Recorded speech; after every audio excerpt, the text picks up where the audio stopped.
What is happening, Internet? Welcome back to a special Fortnite presentation on Switch 2. This is Superman. David Cornsweat, where the suit actually looks good. So maybe in future installments, the suit will look much better.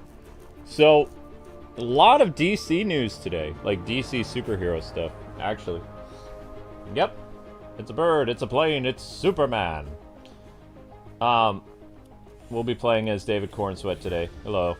Am I saying that right? Is it corn sweat or corn sweet? Whatever. So this is the new Superman, not to be mistaken with the Superman we got in Fortnite as part of a battle pass many, many years ago. Is he still here? Isn't this all supposed to be like... Yeah, there he is. That's the shiny Superman. Of course, it's a different... I mean, I didn't mind this skin. This skin wasn't too bad. He looked really intense. It was like a combination of comic book Superman meets Henry Cavill. That's what this looks like. He looks super intense, you know? This Superman looks a little bit more friendly. He's like, hey, I'm Superman. How's it going? Got the curly Q, and this guy's like, I'm gonna destroy your face. Superman. Angry Superman.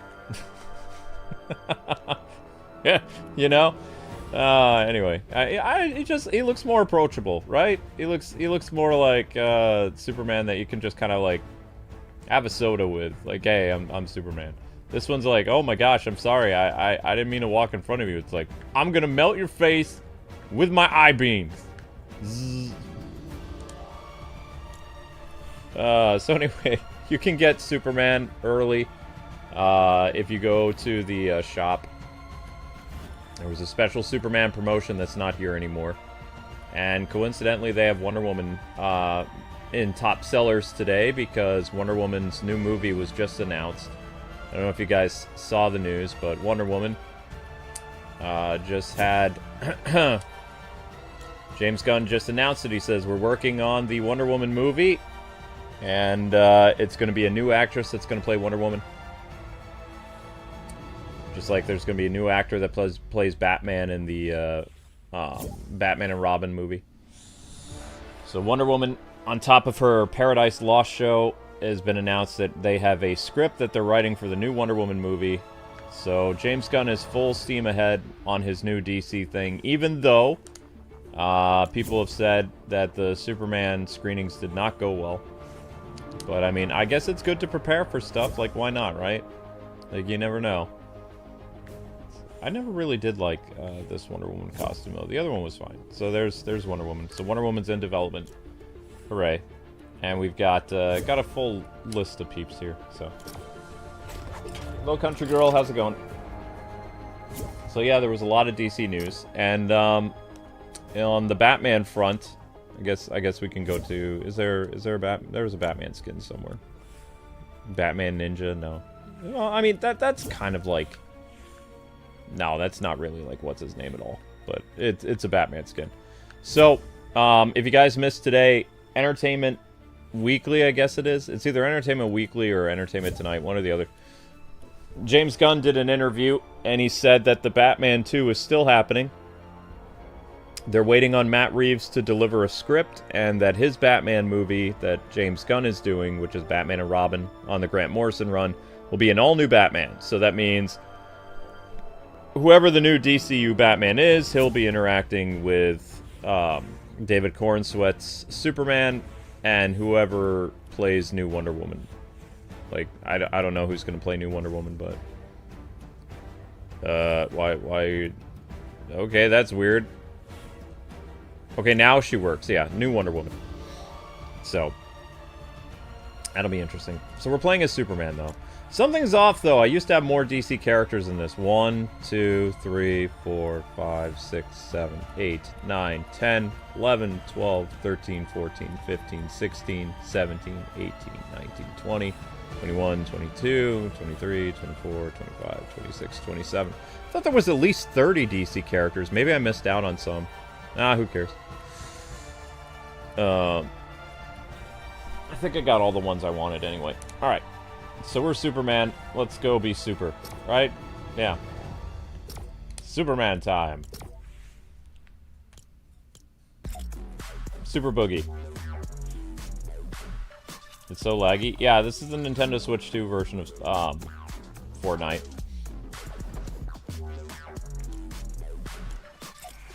Super Janitor. I do not have the black Superman. I don't think. Do I have black suit, like the black suit Superman? I don't think so. We have Clark Kent. Oops. Did I just switch Superman before I may have switched Superman before I may have just messed up.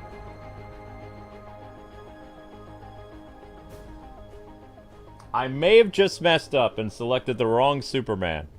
We'll see. Wait, am I Corn Sweat? I look like I'm Corn Sweat. I'm Corn Sweat! Alright, Corn Sweet. Cornstarch. I don't know. But, I don't have an opinion on the new Superman movie, because obviously I haven't seen it yet. I don't like the way the costume looks in the first movie, but they can always fix that for another, you know, Superman outing. This Superman costume, that is, you know, David's Superman costume, on this Fortnite character, it actually looks nice. It looks like it works, right? Every video footage and promotional still I've seen of the new Superman movie, it looks like that David's Superman suit does not fit him. Almost like he's, you know, just like borrowing the suit from a bigger person. So, I mean, you know, that's concerning to me, because you want Superman to look like Superman, you know? You want a suit that actually fits him, and all the footage I've seen of Superman, the new movie, which used to be called Superman Legacy, which I think would have been a better name. You know, calling it straight out Superman, I don't think is a great idea. Like, I think they should have stuck with Superman Legacy or something. But that's just me. I think it had a nicer ring to it than just calling it Superman. That's going into, like, Christopher Reeve's territory, because his Superman movie was called just Superman. Both Brandon Routh and Henry Cavill's Superman movies were called something else. Brandon Routh's Superman movie was known as Superman Returns, and Henry Cavill's only Superman movie was known as The Man of Steel. So, just calling it Superman seems a little, I don't know, a little presumptuous there.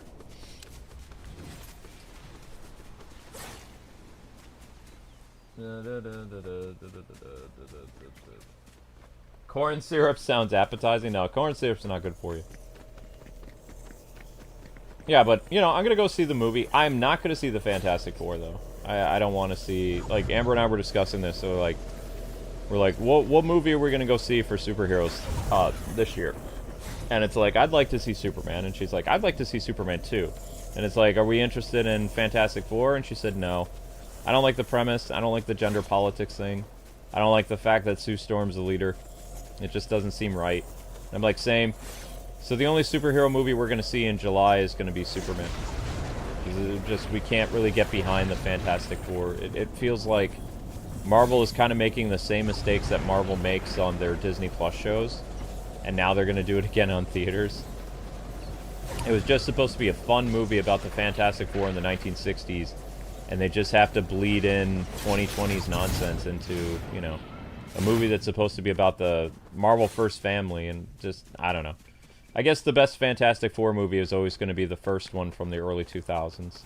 Not Rise of the Silver Surfer, although this new Fantastic Four movie, First Steps, could end up being worse than Rise of the Silver Surfer. That's something to consider. A lot of these older superhero movies that we used to dump on, in comparison to some of the junk that comes out today, I mean, they're not really that bad. They're at least watchable.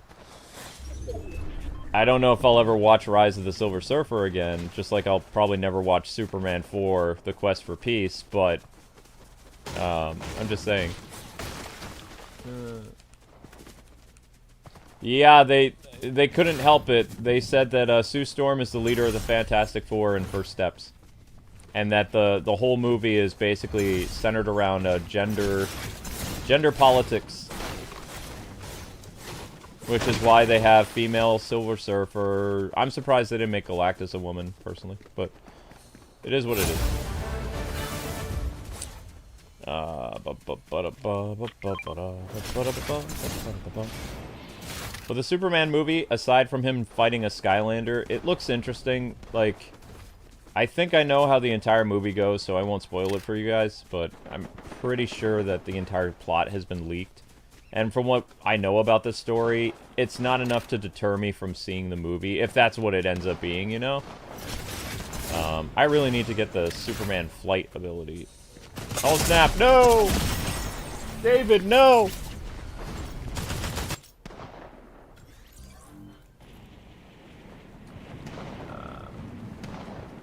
Yeah, Johnny Storm doesn't act like Johnny. See, here's the thing. If you're going to make a movie, Johnny Storm is a womanizer. Johnny Storm is kind of like he's a player. It's how he deals with his... I don't know if it's agony for him to transform or what it is, but Johnny Storm is a hotshot. He's supposed to be not necessarily that lovable goofball that everybody likes. I mean, women... He likes lots of women. He's kind of a player. He's kind of a jerk in that sense. It goes with his character, you know? He's sarcastic. He's obnoxious. He's a womanizer. That's Johnny Storm. Everybody knows that's Johnny Storm. Right? I got one! Oh! A lot of good it did me.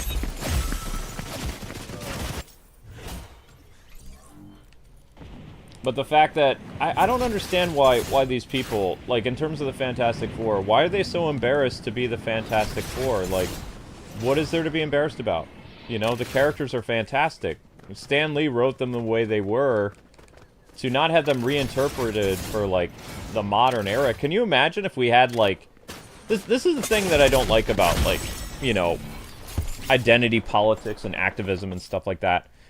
Can you imagine, in the 90s, if we made superhero movies, like, where they were using 90s slang, which was pretty stupid?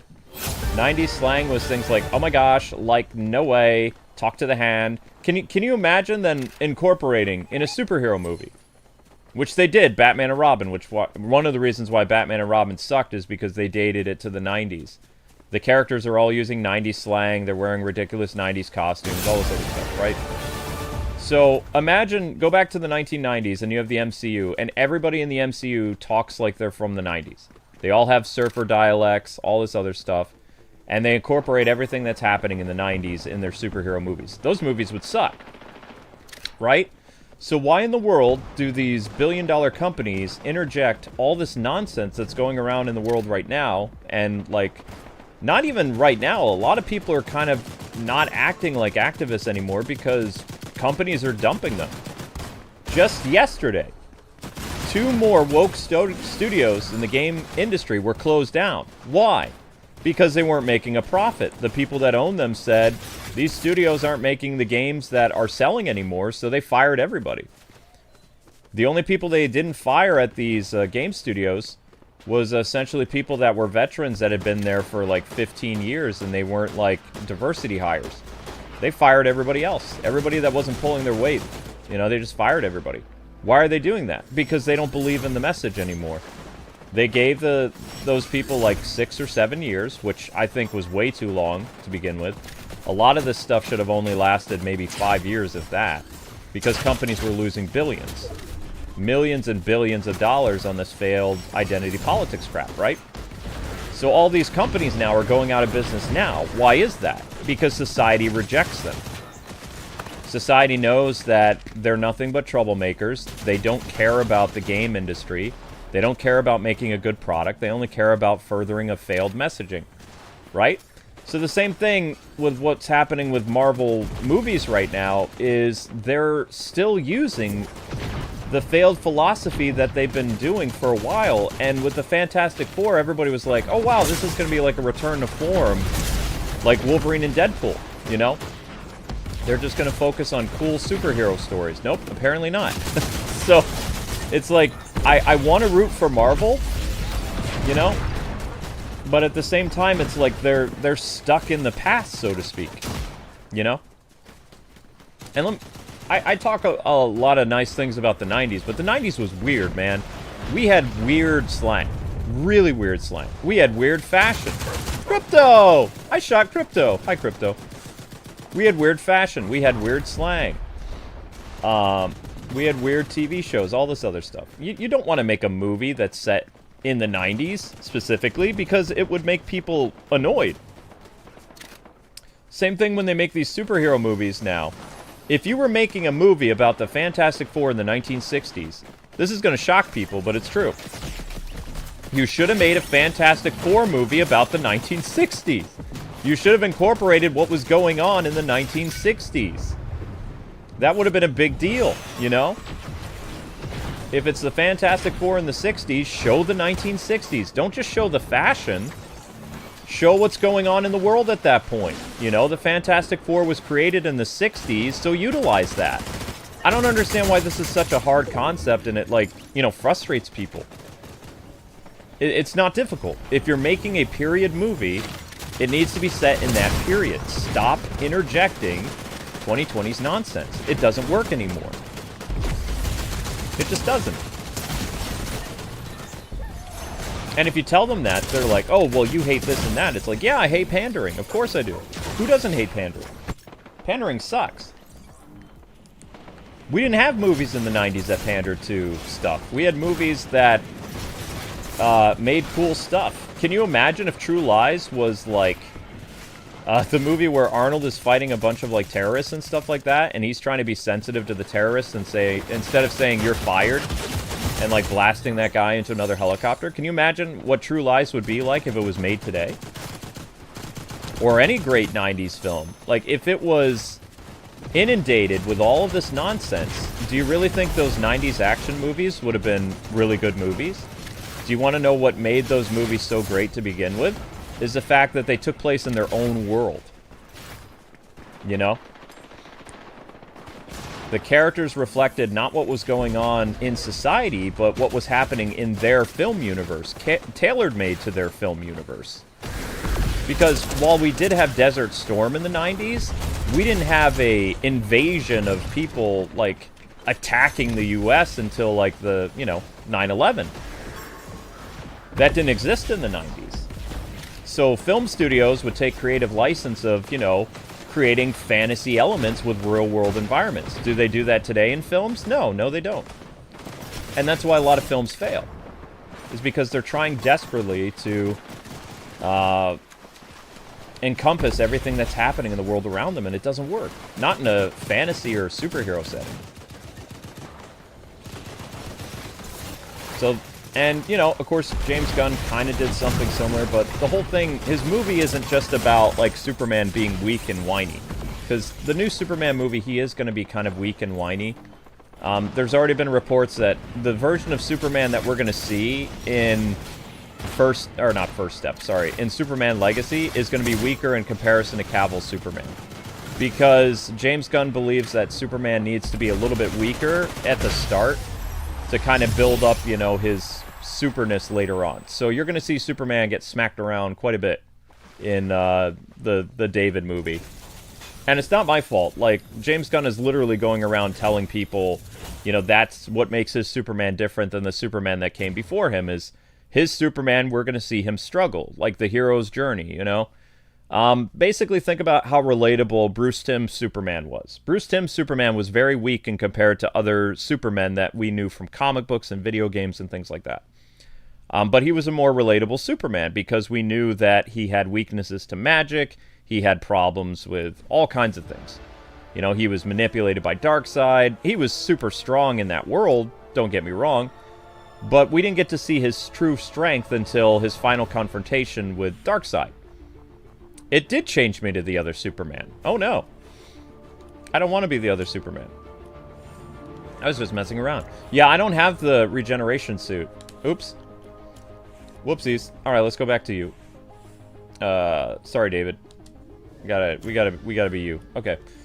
Now, I need the glider. I need the Superman flying ability. Where is that? We had a super flight. Did we not? It was like the Superman flying thing? Can I use that with David's skin? Can we make Superman fly?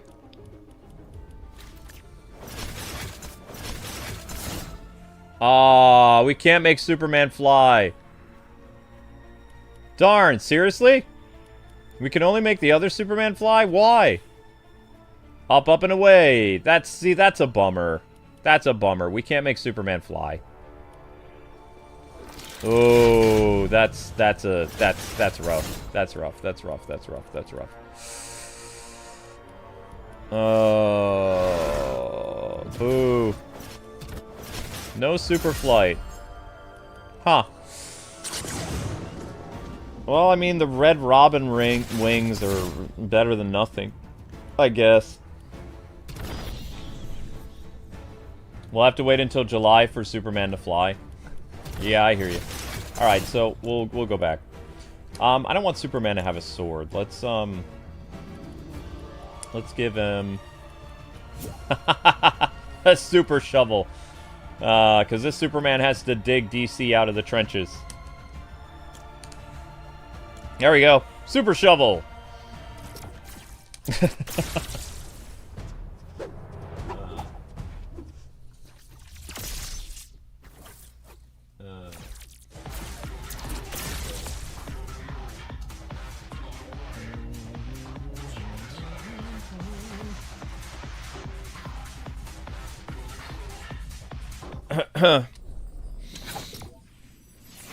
Oh. But I don't know. I take back what I said. I said before, you know what? I don't think Marvel is going to mess up again because they know how to make money again with the Wolverine and Deadpool movie. But then you realize the reason why the Wolverine and Deadpool movie was so great is because it was written by Ryan Reynolds without the interference of MCU. It was set in the MCU and Ryan had to do particular things, but the casting, the story, the characters, the way that Wade acts, the way that Wolverine acts, you know, Ryan Reynolds wrote all that, you know?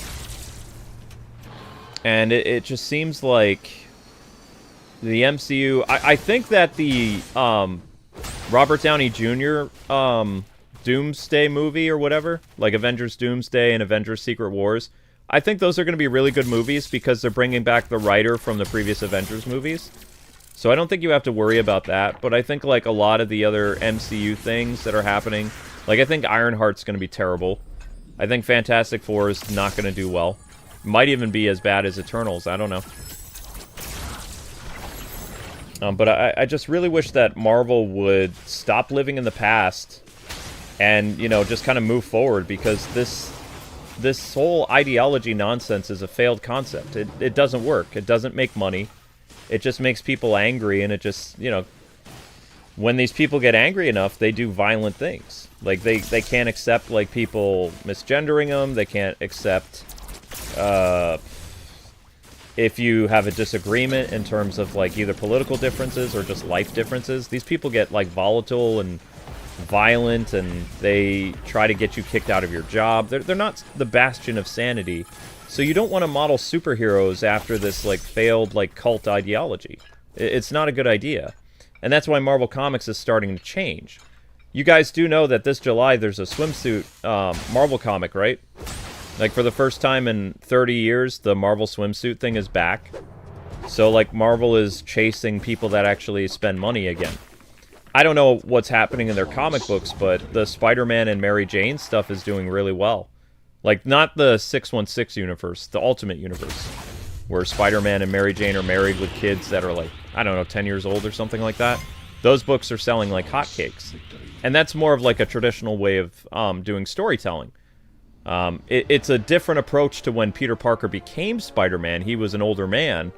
But the mentality and what Spider-Man does in those books is very on brand for Spider-Man without inundating it, you know? Super shovel! So, I don't know. I mean, for the most part, what I've seen of the Guardians of the Galaxy movies, like, they felt like they were a breath of fresh air when Marvel kind of jumped the tank, so to speak. You know? Like, James Gunn was always interested in storytelling. I still think that the idea of Superman fighting a giant Skylander is kind of weird. But, I mean, you know, I think that the movie is going to have a good, like, Superman message. And, I don't know, maybe we'll like it, maybe we won't. I won't know until we actually see the movie, you know? People have told me things, but I don't I haven't seen the movie myself, so I'm not going to make any type of judgment until I actually see the Superman movie. And I have seen just about every Superman movie in theaters, except for the ones that happened before I was born. Unfortunately, I was taken to Superman: The Quest for Peace when I was a little kid. I saw Superman Returns in theaters, and I saw Man of Steel, so... And I saw BVS. I still count BVS as both a Batman and a Superman movie, but the fact that Batman is labeled before Superman, I really see that as a Batman movie, considering, like, Ben Affleck is in the movie more than Superman. Go and watch BVS again, especially the Ultimate Edition. Batman has more scenes than Superman in his sequel movie. So, what I think they should have done is what would have been best for Superman fans, and Superman fans probably wouldn't have been as angry, is the BVS movie should have been the third Superman film. The second movie should have been something to do with Superman and the aftermath, and, like, at the end of the movie, we get to see, like, still have Batman in Superman 2, but have him at the very end of the movie to tease what's going to happen in the third movie. Because, think of it this way. In the first movie, we saw a tease of Wayne Enterprises' satellite in space, right? The second movie should have been actually Ben Affleck himself at the very end of the Superman 2 movie. You know, basically declaring war on Superman. You could have even had, like, the whole beginning of the movie where Superman is destroying Metropolis and Batman is right there and we see it from his perspective or something. And then that sets up the third movie. That's how they should have done it. It felt like they were trying to rush and, you know, play patty cake with Marvel. And we missed out on a lot of great storytelling for, you know, a future potential Superman movie. And I think that's why a lot of Superman fans are very, like, you know, disoriented with the whole Superman thing, is because they feel like they didn't get a proper Superman universe. It was like Superman cameo. But if you really think about it, Batman fans also had the same thing happen to them. We never got a solo Ben Affleck Batman movie. We got Ben Affleck in team-up films. We got team-up Batman. At least Superman has his own movie called Man of Steel. Batman never got his own movie. He just appeared as, like, the, you know, the ensemble hero guy. He was the ensemble character in Superman's movie. He was the co-starring lead. And then he was the co-star / lead character in the Justice League movies. But he was just, you know, part of an ensemble cast of other heroes. He didn't have his own story to tell. So, I mean, you know, I get where Superman fans are coming from, but I feel like Henry Cavill's Superman did get more storytelling than Ben Affleck's Batman. I believe so. I think both characters should have gotten more stuff, but, you know, if the Superman movie does well, maybe we'll finally get a proper World's Finest movie. James Gunn teased that today, which I don't like it when people count their chickens before they're hatched. Like, I know I'm kind of a pessimist. It's part of my New York nature and everything like that, but I don't think that people should be planning ahead, you know, charting out a whole universe until the Superman movie does well. Like, they're already writing the Wonder Woman movie now that Superman is, you know, ready to take flight next month. And they're working on another movie that James Gunn is writing, and, you know, he's writing like crazy and all this other stuff. He's doing Peacemaker 2, all this other stuff. But the Superman movie hasn't been successful yet. Like, I don't think they understand how crazy David Zaslav is. When something fails, he just completely, you know, cancels it outright. He doesn't give people time to spread their wings. If it doesn't make any money, like if this Superman movie doesn't make anywhere near Man of Steel, it's not going to be good. Like, DC's going to be really mad. They're expecting this Superman movie to carry the future of this DC universe. I don't know how much they have to make. I've heard anywhere between $750 million to $680 million for them to, you know, clear all the marketing and the cost of the movie and all that other stuff. So, like, I think that's asking a lot for a brand new Superman movie, which is exactly the type of pressure they put on Man of Steel. Man of Steel was expected to make $1 billion at the box office because, you know, it was Superman, and they were making a Nolan-style Superman movie, and the Nolan movies all made $1 billion, except for Batman Begins. People forget Batman Begins did not make $1 billion at the box office. It didn't. The Dark Knight and The Dark Knight Rises did. Dark Knight made more, and Dark Knight Rises eventually made $1 billion, like near the end of its box office run. But I feel like studios are putting a lot of pressure on Superman's shoulders. And I could be wrong, but, you know, I just feel like it's okay for studios to make plans and for game developers to make plans. But I think before you make all these hype announcements, hey, we're doing Wonder Woman, we're doing World's Finest, we're doing all this other stuff. The movie hasn't even come out yet, and your test screenings didn't do that well. So I think it's a little bit too soon to, you know, start, like, pumping up your chest, like, hey, this is what's happening, you know? And Marvel does the same thing, but Marvel has a core people, a fan group that continue to support them no matter what slop they put out. DC doesn't really have that. DC doesn't have those very adamant consumers that are going to do whatever the company, you know, releasing their product tells them to do. And for the most part, Marvel people for over a decade have seen just about every Marvel movie without question. Even if they hated it, they still went to see it because they feel like they have to. They feel like they owe it to Kevin Feige and all this other stuff. You know, it's part of the MCU. It's part of the greater storyline. And sometimes it's not part of the greater storyline.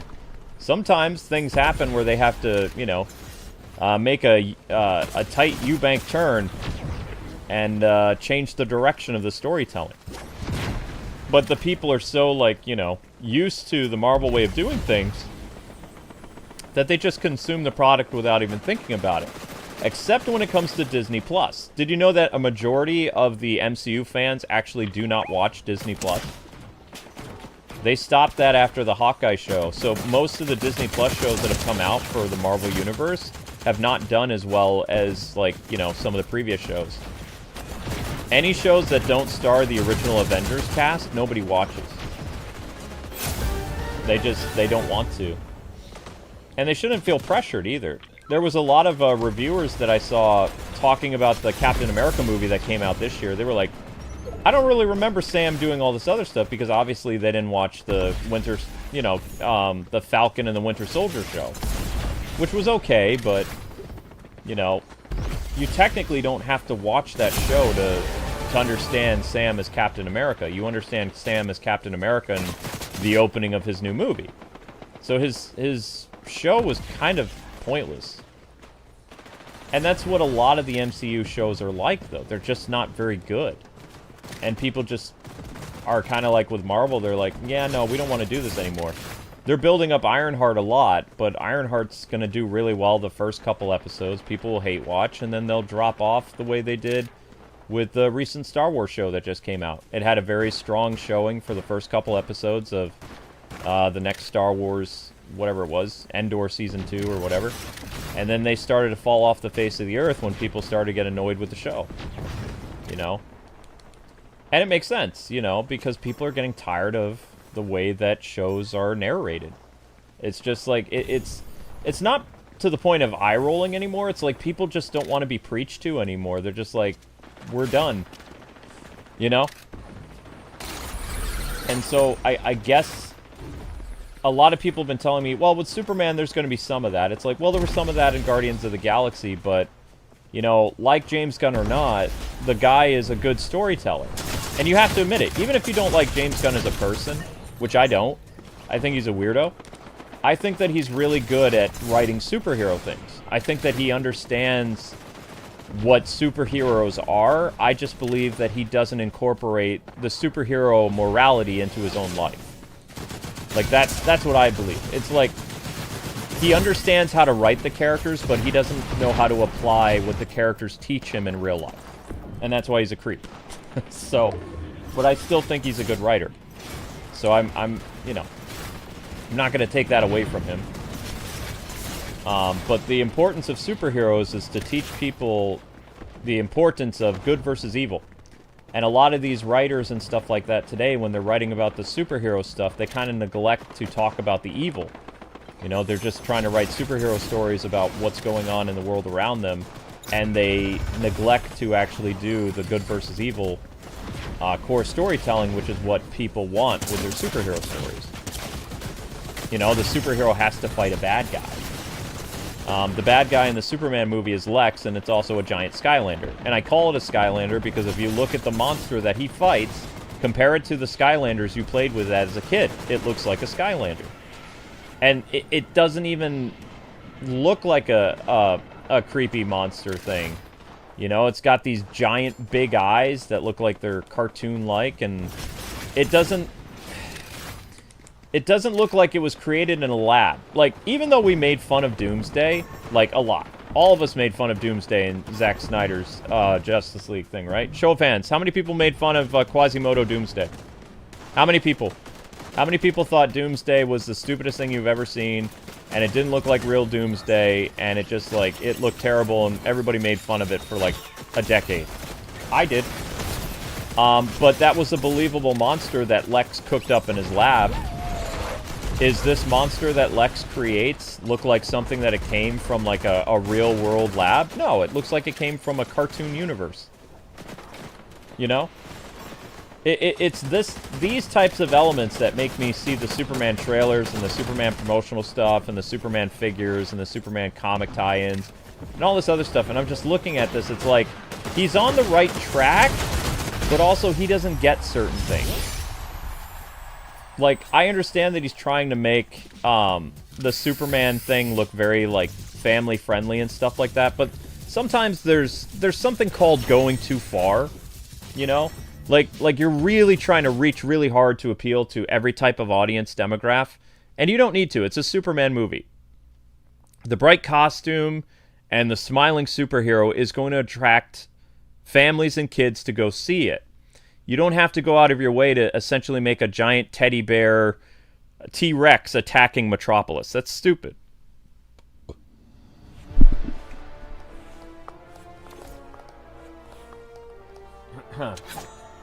So that I don't like about that. I think that's kind of dumb.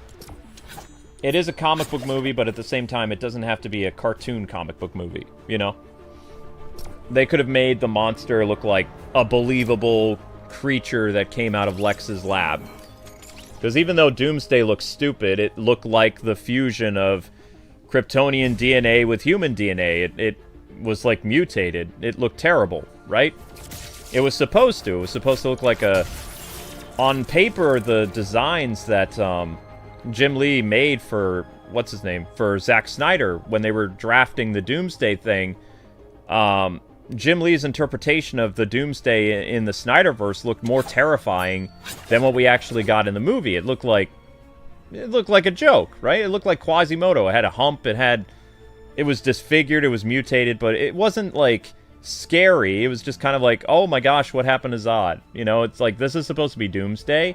Near the end of the fight, we start to see the creature kind of turn into Doomsday, but Superman kills it before it can finish its transformation.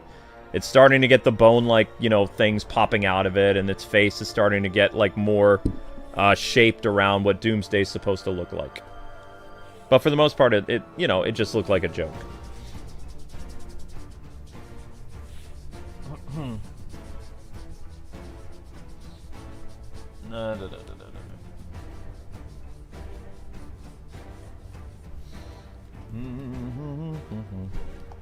Is this, we're on mission 3 now, right?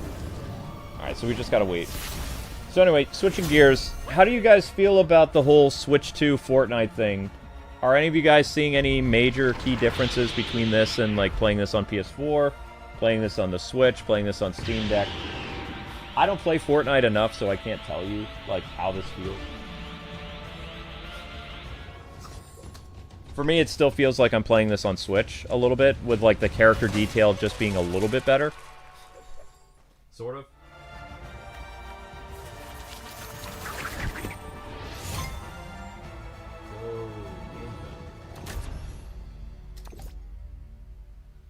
Super David. I don't know.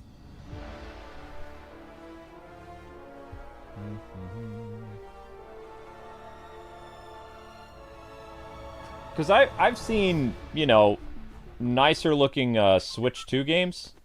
I mean, it's Fortnite, obviously, but, I mean, I'm pretty sure that the PS4 makes the world look a little bit darker. The grass looks a little bit better, but not as good as... I did actually get to play that Pokemon thing. One of the Pokemon games that came out. Like, I have the upscaled version or whatever on Switch 2. And it does look better. I mean, it should have looked like that years ago. But, I mean, you know, the environments in this look a little bit better, but I can't really see that much of a difference. I do remember when I played on Switch, everything was, like, more cartoony for Fortnite, and the characters' detail was very lacking. But for a Switch 2 port of Fortnite, I feel like they could improve the detail a little bit more without sacrificing any of, like, the frame rates and things like that. Because it still feels like it's just, like, a little bit of an upgrade from Switch to Switch 2. And for the most part, one of the things that I don't like about the Switch and Switch 2 is, have you noticed the menu is exactly the same? Like, it feels... And I know, it's supposed to be like a Super Switch and all that stuff. It runs faster. It's essentially like a Switch Pro. But it would have been nice if, like, the menu changed a little bit. Like, maybe we got some type of, like, backgrounds or something, you know? Whenever you go from PlayStation 4 to PlayStation 5 or PlayStation 3, PlayStation 2, Sony always had, like, a different UI system. You know, it was... you could tell that as soon as you turn that thing on, it was a brand new console generation. This doesn't feel like a... whoa, not that. This doesn't feel brand new. This feels like the same. It feels like Nintendo was too scared to change too much. You know? And that's a shame. Like, because it would have been cool to have, like, backgrounds or, I don't know, something different. Even, like, music on the main hub thing or something. Something to differentiate it from the previous Switch. The only thing that really makes it different right now is what's under the hood of the vehicle, you know? Like, it's an all-new engine, it's got, like, better bells and whistles and all this other stuff. It can use mouse controls. But for the most part, it just feels like Super Switch. Which is fine. But it would have been nice if it had a little bit of more nuance. A little bit more difference, you know? Because Sony does at least the bare minimum. They change the layout, they change a lot of stuff so people, when they get their new console, they're like, yeah, this is new, this is different. Imagine if PS5 looked exactly the same way that PS4 menus did and all that other stuff. It wouldn't feel like you're necessarily having something new, more or less you're having something that's exactly the same. Now, the argument with like a PS4 to PS4 Pro, it's still a PS4, so it doesn't matter. But like going to the next number of the console, they should have made a little bit more improvements to kind of be like, okay, here we go. Now you can tell that this is the next generation of Nintendo stuff. And maybe, you know, they're just too scared that it's going to turn people off. But I think more people... Because a lot of people, believe it or not, are actually bringing up this point. Like, they're talking about how, like, the menu system is exactly the same. eShop is only just a little bit different. Not really. People like the system. They're just saying it feels too similar to the last one, except better. That's about the major complaint the system's getting. Lack of games and a lot of sameness, I guess you could say.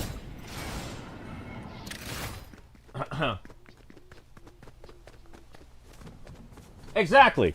It feels like upgrading an iPhone instead of buying a brand new console. Yes, that is spot on. That is very good, Black Comet. Correct. Yeah, that's what it feels like. Should have given us themes, because only 2 themes after 7 years. Yeah, we only have black and... What's the other theme? White? Or dark and white or something like that? If Switch's whole color scheme, Switch 2, is about red, shouldn't there be red menus everywhere? My favorite console was the one that had tons of, like, really cool themes. I think that was on PS4. I loved PS4's layout. I think PS4's layout was a lot of fun. I love the interactive themes. That was kind of neat. Although PS3 kind of had the interactive themes, it's just PS4 stepped it up. It was like, oh yeah, we had some cool themes on PS3, but check out what PS4 does. It's like, whoa. We have a PS4 up in our room, the white Arctic thing or whatever. Amber's one that she used to use to play. What was the name of that game? Overwatch, because Amber used to be a big Overwatch player. So we have that Arctic thing, and it has the World of Final Fantasy theme connected to it, where they're on a train. So the whole menu system feels like you're in the game on that train in that Final Fantasy Worlds thing. Or whatever it was called. World of Final Fantasy. I don't remember. It was a really cute, chibi Final Fantasy game. It had a really cool theme that was available for a limited time. That you could get... Oh crap, I messed up. That you could get for a limited time when the World of Final Fantasy came out or something like that. It's just a nice little interactive theme. You know, characters were hanging out on a train, walking around. You were seeing, like, different parts of the game, you know, whiz by you if you were sitting down or something like that. It had this kind of whole steampunk look to it. It was a very nice-looking theme. So, I don't know. I was hoping that more console companies would start doing that again, because I don't really like the PS5 layout compared to PS4. It just feels very, like, kind of meh. The system comes to life when you click on a game, but it's not quite the same. I have a Stream Sniper, by the way. Anybody want to do some backup for me? Now would be good. I got a Stream Sniper literally, like, breathing down my neck. Never mind.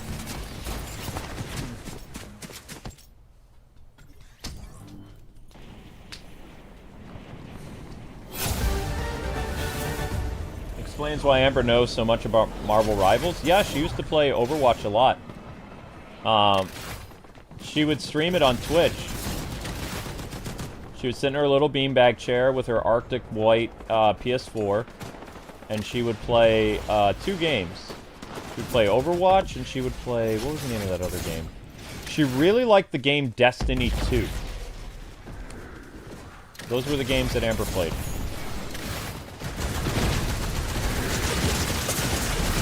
Ow.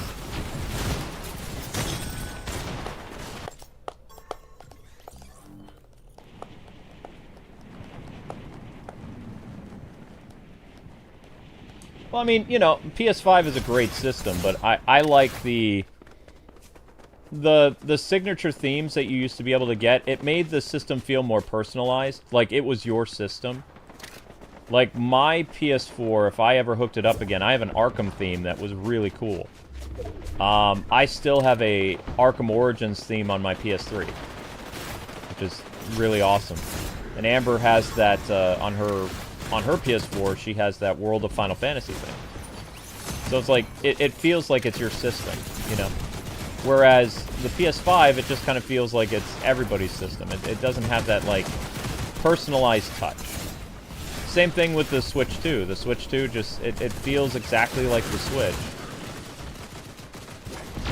With some differences, though. Did you know you actually cannot turn your Switch 2 on using a Switch 1 controller? You have to either turn the system on the old-fashioned way, walk over and hit the power button, or you would have to get the Switch 2 Pro controller to be able to turn the system on and off. You cannot turn the system off with the Switch Pro controller, and you can't turn it on with the Switch 1 controller. Same thing with the Joy-Cons. If you somehow connected the Switch Joy-Cons, which you cannot turn the system on and off. It's a small thing, but, you know, it's just something I've noticed. I have yet to actually... I'm going to do an unboxing tonight of the new Switch controller, so I can use it on Soul Calibur Finale tonight. Because everybody's been telling me it's such a great controller and things like that. So I kind of want to break it in playing Soul Calibur.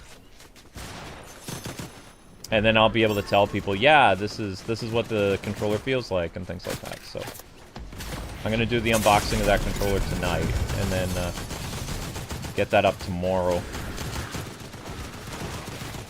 And play around with some different games tonight and see how it feels.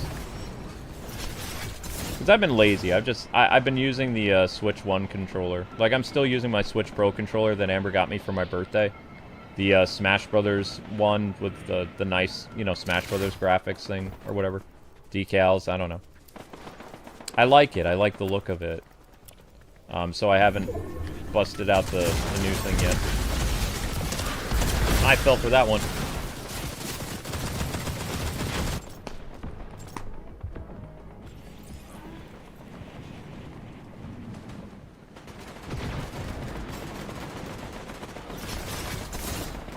Finale of Soul Calibur? Yeah, we're almost done with it. We have a couple dungeons. You realize I've almost 100%ed that, right? I only have one character left to unlock. I have a couple core things to unlock for Link, and then I can just literally buy everybody's weapon if I want to. And then tomorrow, Amber and I are going to do a live stream at this time after Mario Kart. Well, I mean, actually, I don't... Maybe it would be before Mario Kart, and then Mario Kart will be after because Amber will be away at work and stuff. But we're going to do a versus thing, showing every single character and some of the different modes. Tonight I'll be finishing the Weapon Master mode, and then I'll be doing the EX Story mode, which will take like 20-30 minutes. I'll be using the Great Fairy Sword and that. But yeah, once you get to around level 60, like, your max level, I think, is 80 or something like that. 72, you hit, like, high rank. But there's really no reason to keep playing it after you collect all the characters and you complete... Once everything is all blue on the map, which should be tonight's stream, I don't think there'll be another story stream tomorrow. I could be wrong. I could get stuck in a dungeon for, like, you know, several hours. I have... Tonight's entire stream is going to be dedicated to the remaining dungeons. There's, like, 6 dungeons, and those dungeons take, like, 30 minutes each to clear. So it's going to be a pretty long stream. It really is. And once I do finish Soul Calibur, like with Amber and my finale, then the next GameCube game that I'll be doing is F-Zero X, F-Zero GX. So... that series won't last very long, though, because I have never been able to complete every single league in F-Zero GX on GameCube, because that game is insanely difficult. It is one of the hardest racing games I've ever played in my life, and I've been around a long time. Think of it like what happened last night with Ridge Racer, but cranked to 11. Once you get into the higher leagues, forget about it. The AI is almost impossible. Like, it's just nuts. I think that I cleared Novice, Intermediate, and then I got up to the... I think there's 4 leagues in total in F-Zero. So I completed at least, like, 3 of the 4 leagues when I was in college. And I couldn't quite get first place on the last league. So I finished at bronze or silver medal. I didn't get gold. I remember that. That F-Zero game and the one on Game Boy Advance is the reason why Nintendo gave up on making more F-Zero games. Because it just didn't sell, it got a bad reputation. People complained about the difficulty and all kinds of stuff. And they tried to keep F-Zero alive on the Game Boy Advance, but, you know, people were just wicked mad at F-Zero back in the day. And once the Wii came out, everybody knew F-Zero was gone. You know, then Wii U, DS... We never got an F-Zero on DS or 3DS. It just kind of disappeared.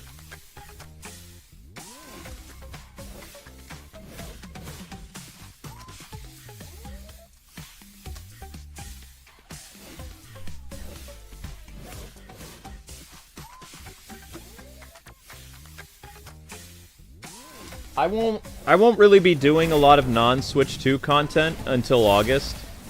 Like, we're going to be doing a lot of Switch 2 related stuff from now until August. So, I mean, every once in a while you might get a mystery stream of, like, Suikoden, The Last Story, Dragon's Crown, whatever. Some of that stuff. But there will also be mystery streams of Switch 2 games. I get paid again on the 18th. I'm going to be getting another Switch 2 game. Which is a Capcom game. I don't think I'm getting... Like, I'm going to get Street Fighter for myself personally. But I don't think I'm going to stream it because... Other than maybe one stream of it. Because, like, I'm already covering Street Fighter extensively on my PS5. So once the new character comes out... I believe she actually came out. I don't remember. Either she's coming out in July or she's coming out in June. I don't remember. So I need to do a stream on her. I might have missed it. I can't remember. I'm trying to keep track of all the different DLCs and stuff that I'm doing, but it gets hard with new system releases and things like that.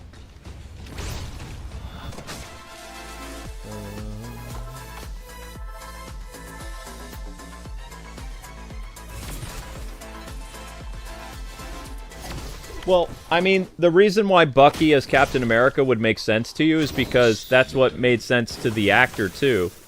Did you know that Kevin Feige actually hired the guy who played Bucky with the plans of actually making him Captain America, like, after Steve? So they were going to go in order of the comic books. It was going to go Steve, Bucky, and then Sam. That was the plan. Marvel told both the guy who played Falcon and the guy who played Bucky that both of them would be Captain America. Like, that's how they did their hiring process. So both men came into their respective roles, you know, thinking that they were eventually going to play Captain America. But I don't really care about what's going on with Bucky anymore because I kind of want him to die in Doomsday because I want him to play Luke Skywalker. I don't want him in Marvel anymore. I want him to go play Luke while he's still young enough to look like Mark Hamill. Mark Hamill wants him to play Luke. The fans want him to play Luke. I just want Bucky to have a heroic death fighting Doom and end up Luke Skywalker so we can get, you know, Legends Luke Skywalker, you know, hardcore awesome Luke Skywalker in Disney Star Wars movies and TV shows as the actor who plays Bucky. I don't really care about Bucky anymore. No offense. We have Sam as Captain America. Why do we need Bucky hanging around? We don't need him. You know? I would much rather have him be Luke. I know I'm biased in that sense, but you're not going to find an actor who looks exactly like Mark Hamill. Like, that's a super rarity, and the fact that Disney hasn't jumped on this yet, they're utter fools.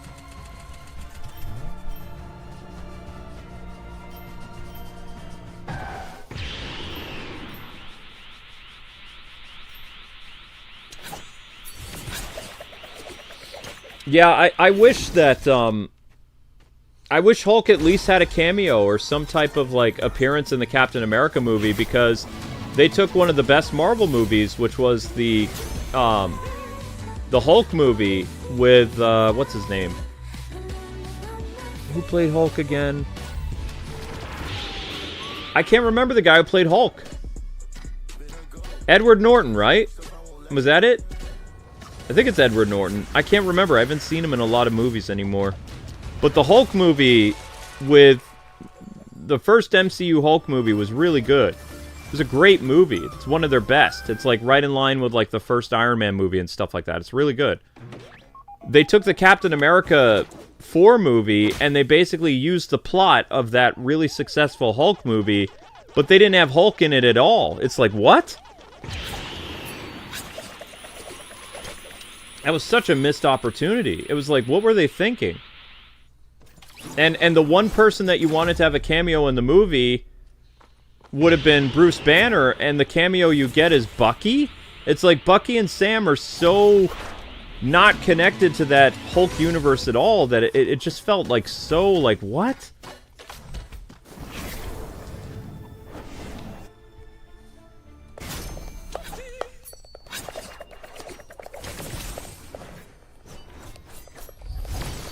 Yeah. If you haven't seen the Ed Norton Hulk movie, it's incredible.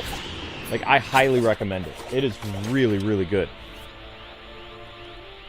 It reminds me of the Hulk Ultimate Destruction video game. It's a really good movie. It doesn't quite feel like an MCU movie, but it feels like this is what the Hulk movie can be like if the actor and the director and the producer are competent people. It doesn't feel like Mark Ruffalo's Hulk at all.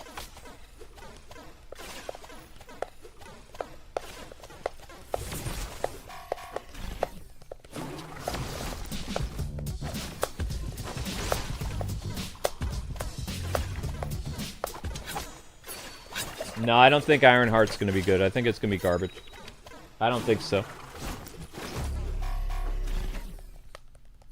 I didn't like her character in the Black Panther movie she appeared in, so I don't have hope for her, like, in the leading role. I think it's going to underperform just like most of the MCU stuff that we get on Disney+. I don't have high hopes for it at all.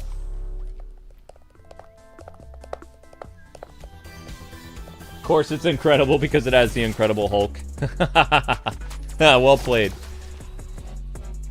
I don't even know if Ed Norton was actually a big fan of the Hulk to begin with in terms of comic books, but he made, like, probably the best Hulk movie we've ever seen.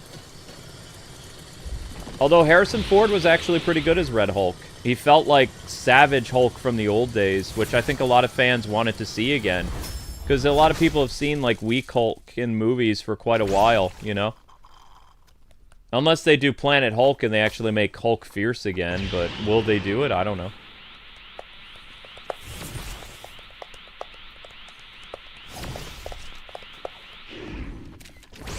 But I don't know if Ed was actually a fan of the Hulk, though. I think he was just... Ed was a great actor, or is a great actor. I haven't seen him in anything in years. I think that it was kind of like... It felt like... You know how Christian Bale approached Batman? You know, Christian Bale was... He knew who Batman was because of the 60s Batman show and Michael Keaton's Batman, but he wasn't a huge Batman fan. He became a Batman fan when he played the character and he did research for the role, but he didn't know anything about the character going into it, so it was his own interpretation. I think the same thing happened with Ed. Ed was maybe familiar with the Hulk because of the 70s Hulk show, and maybe the Hulk movie that came out in the early 2000s, and, you know, maybe he saw a Hulk comic book every once in a while. But it really felt like he made the character his own. Like, he wasn't basing it after another interpretation of the Hulk. It was kind of like a Chris Nolan approach to, like, superhero storytelling. That's what it felt like. It had, like, the modern elements. Like, it felt like it took place in the real world. You know, there was a conflict going on. There was a big bad to fight. There was, you know, relationship drama between Bruce and the female, like, co-lead and stuff like that. And there was also, like, the struggle between man and monster. Like, almost like a Dr. Jekyll, Mr. Hyde type thing. Bruce Banner and the Hulk, you know? But I don't think that Ed was actually a big superhero fan. I think he just understood the assignment. Whereas, sometimes when you hire these actors that are very familiar with the role, they tend to not necessarily make the role their own, but they tend to copy elements that they've seen of other, you know, interpretations of the character.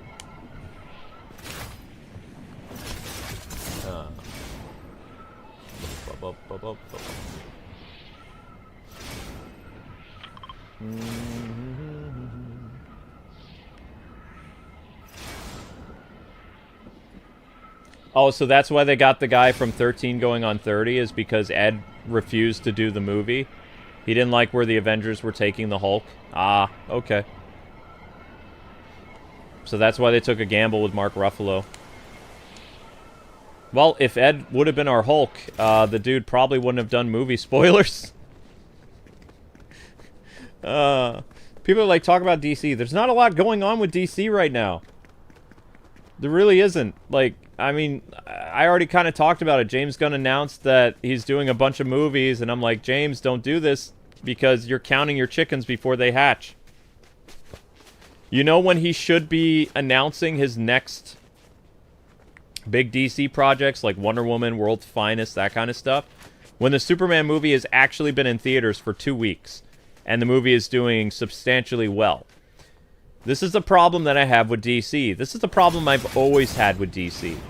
Is they make plans for an extensive future when their project hasn't even left the ground and been in the hands of fans yet. The game hasn't come out, the movie hasn't come out, and they keep making all these plans, and 50% of the time they fail. And when they fail, all these things that they announced never happen. Do you know how many times DC has said that we were going to get a Titans movie only for it to never happen? Like, it's been over 15 years of being promised a Teen Titans movie, or a Batman Under the Red Hood movie, or a Superman versus Brainiac movie, or, you know, we're going to do a Green Arrow movie, we're going to do a Cyborg movie, we're going to...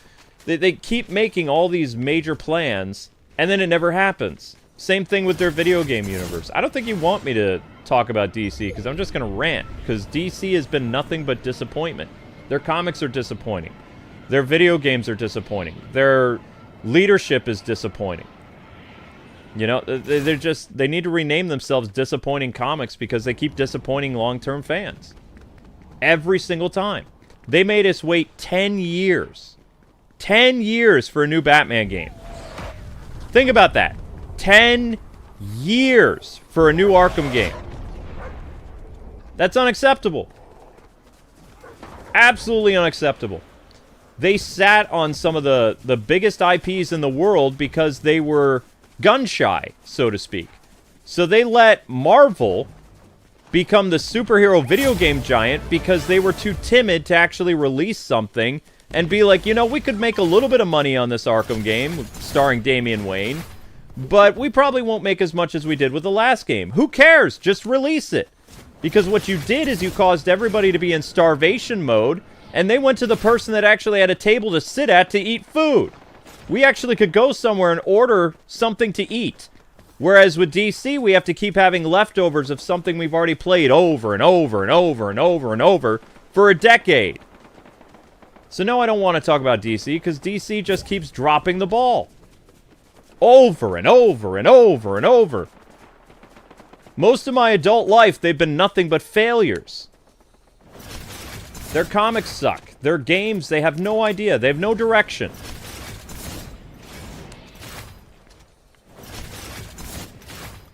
I'm just saying. Like, at least Marvel, for the most part, they have their head on straight. And here's another problem I have with DC. DC got in bed with the activists. Not just in comic books and video games. The only reason the Wonder Woman game got canceled, if rumors are to be true, is because the game was so inundated with nonsense that there was no way to salvage it because of those woke freaks. The Wonder Woman movie, or the Wonder Woman game, had to be canceled because they couldn't save it. It was too far gone that they didn't have the budget to fix it. At least Marvel, like, they send their really good projects over to Asia. China, Japan, Korea. What does America do? They give it to a bunch of weirdos that would rather live on the street in cardboard boxes and preach about the evils of the world when then they themselves are hypocrites. I'm just saying. You know, they're so in bed with these activists that there's really no saving DC. There's no saving DC Comics. There's no saving their video game branch. Until they get their head out of their own butt and they start actually sending their important IPs to people that actually care about it, like in Asia, then DC has no hope of making successful games anymore. You know, they just don't, because their mindset is all twisted. Their mindset is all messed up. They don't get it. Marvel at least is like, huh, a lot of people didn't like what we did here. What happens if we work with this company in Japan or China? What's going to happen?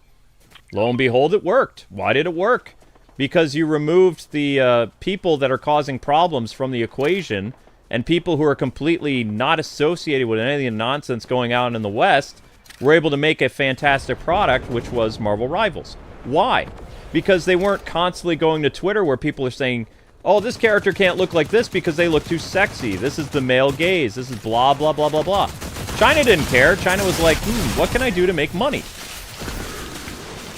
DC's not going to do that.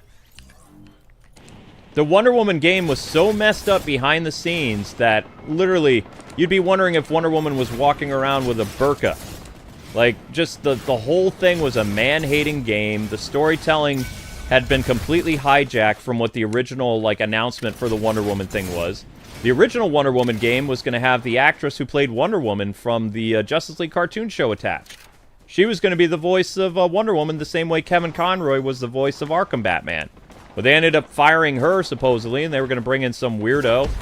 Some gender-neutral what's-it.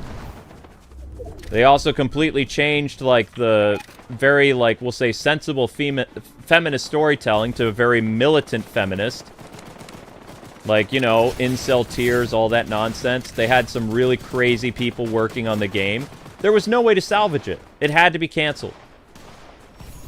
It would essentially been the Suicide Squad 2. Would you really want to play a Suicide Squad 2 for the very first Wonder Woman game? I don't think so. So until DC gets their head out of their butt, they're going to continue to fail. So if you want DC to be successful, you have to hope and pray that Zaslav is like, if we want to make our own Marvel Rivals, then we need to go and outsource. You want to know what they're talking about with their own DC Rivals? They're talking about having the game made in America. Do you know how bad that would be right now? That would be absolutely horrible because basically you have Concord DC. So you need to hope and pray that this whole new thing that's happening with DC right now, where the company is being split up, that somehow they develop a brain during the situation, and somebody intelligent will actually lead their game development studios, and that they'll start making games that, for one, won't be canceled, for one, will actually be things that fans actually want to pay money for. It won't have political garbage. It won't have indoctrination. It won't have pandering. It'll just have good storytelling that DC fans have been craving, like we got with Arkham. And the only reason that the Arkham Shadow game was so good is, did you know the writer was actually overseas? The writer wasn't even in America. He wasn't paying attention to Twitter. He wasn't paying attention to all the nonsense that was going on, like in social media. He was completely withdrawn for it. Most of the development of the game happened in Japan, for crying out loud. That's why Arkham Shadow was good. Arkham Shadow was a return to form because the writer actually spent time researching what made Arkham good. And so did the team. They didn't listen to any of the advice that WB Games and consultant agencies were trying to offer them. They actually made a good product based on what worked with Arkham before. Unfortunately, not every studio at Warner Brothers Games is like that.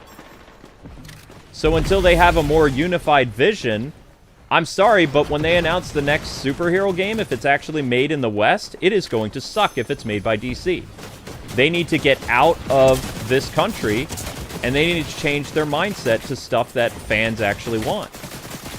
Because if they actually hire a Western studio like they were thinking of to make DC rivals, it is going to suck. Honest to God, true. Because these sick freaks, they can't help themselves. They have to interject everything about their personal lives and their opinions and their beliefs into everything they do. And they don't do that overseas. They're like, they have this mentality. Nobody cares about you as a person. Just make a good product. That's all they care about overseas.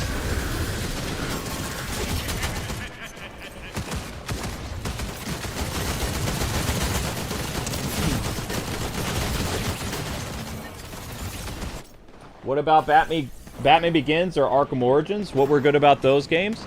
Those games were made by gamers. Those games were made before the era of activism. Activism and gaming started in 2017, where they started to fire people that didn't share their same opinions because the people that were in the game industry that they were getting rid of had like differences of political beliefs and other things that were causing these people to throw tantrums at work. So they would go to HR and say, I can't work with this person because I don't like them. And HR was like, oh, I'm so sorry. We'll talk to this person. And they're saying, this person has a problem with you, so we're going to have to fire you. So because they started to listen to a bunch of these weirdos, these people kept building up like their credibility within these companies and making their way through the ranks until they took over these companies. All these activism companies that have closed now tallies 22 since January. 22 game studios, and a lot of them, the ship was being steered by these activist weirdos. Okay? All of them closed. Why? Because they didn't turn a profit. They didn't make good games, and they were failures in the game industry, and they deserve to be kicked out. The game industry needs to be gatekept again because we need to keep the people that don't like gaming out. Because if we keep allowing them in, their entire goal is just to further their agenda. They don't care about games. They don't care about game culture. They only care about their message. And if you, honest to God, still employ these people, you're going to see the game industry burn. The only reason it got better is because we kicked a lot of these people out. It's true.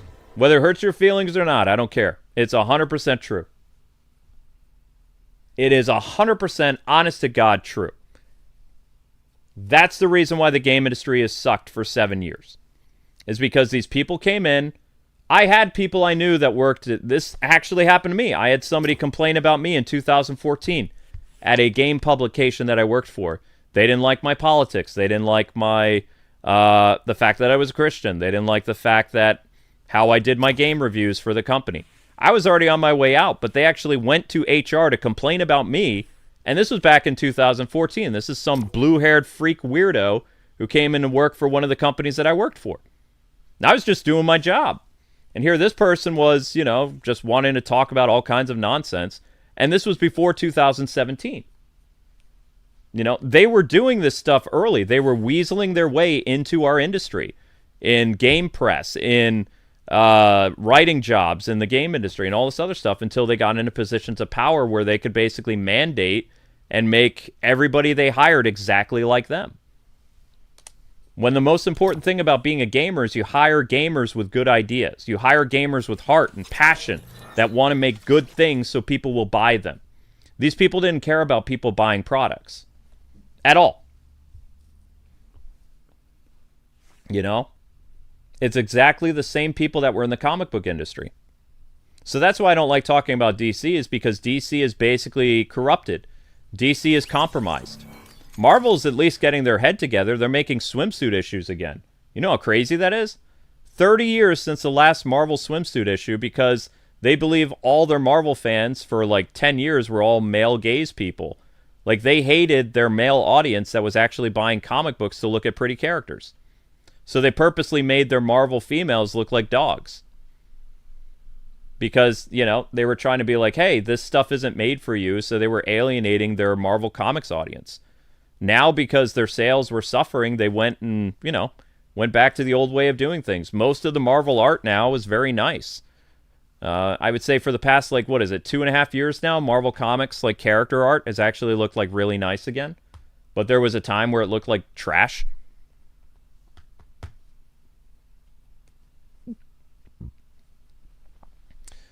But that's why I don't like talking about DC, is because DC is lost. DC's leadership is compromised. Their game division's compromised. Most of the games they had in development were not what we wanted. So it's a good thing a lot of them got canceled, because you would have hated the Wonder Woman game. If you hated the Suicide Squad game, you would have absolutely hated Wonder Woman. So it's actually, you know, Wonder Woman's benefit that it got canceled. And if they actually would have continued to work on the Wonder Woman game that we were supposed to get, which was basically like Gal Gadot the game, where she would have been cool, like hacking and slashing and killing people and stuff like that, you know, with the Nemesis engine. Then those weirdos came in and they started writing something completely different. We went from Wonder Woman, like the first movie, to Wonder Woman 84, but like times 11. That's what the storytelling turned into, from what I hear. So you went from the really good Wonder Woman movie to the really bad one cranked to 11. Did you really want a game like that? Did you really want to play a Wonder Woman game like that? I hope to God you did not, because I didn't.